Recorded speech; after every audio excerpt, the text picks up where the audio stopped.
Match number 4 was one I had eagerly been waiting to see. It was our first championship match of the evening. It was the Hitting the Turnbuckle title with the challenger Scotty Rawk. I finally got to see Scotty again after all these years. He's an Essex Rescue favourite. Might be the first time I'm reviewing him, but honestly, I've loved the guy since I first ever saw him in action, and I have been waiting to review one of his matches. And he was taking on the champion Chris Aries, who had Arthur Scuro in his corner. Now we'd see an even start to this one. Scotty Rawk working over the arm and getting an early roll up for a near fall, but Scuro would start to distract. Would start to look to distract, but Rawk would unload with some chops to Aries, then a Hurricane Runner and a drop kick for a near fall. He'd head up top. Scuro would interfere again, and Aries would hit a big boot that would send Rawk to the outside, and Scuro would then begin to attack with the referee distracted. Now Aries in the ring would hit a back body drop followed by choking on the ropes, followed up by a suplex for a near fall.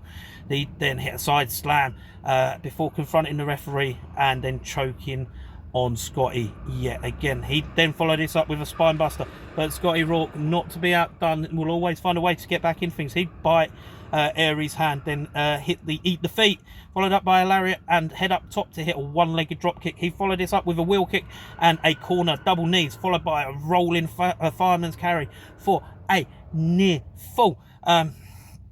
Scotty Rawk would just turn his attentions to Arthur Scuro. He'd dive through the ropes to wipe him out.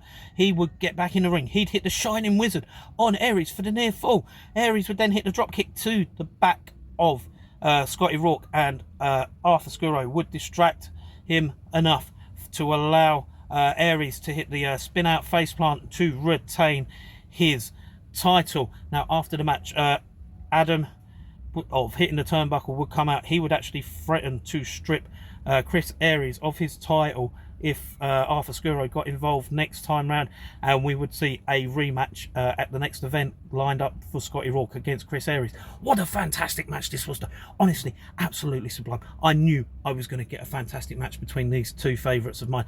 Just absolutely delivered, did not disappoint in the slightest. You know, Scotty Rawk, been so many years since I've seen him, as I've already said, but I was not disappointed in the slightest. The man, the myth, the legend that is Scotty Rawk.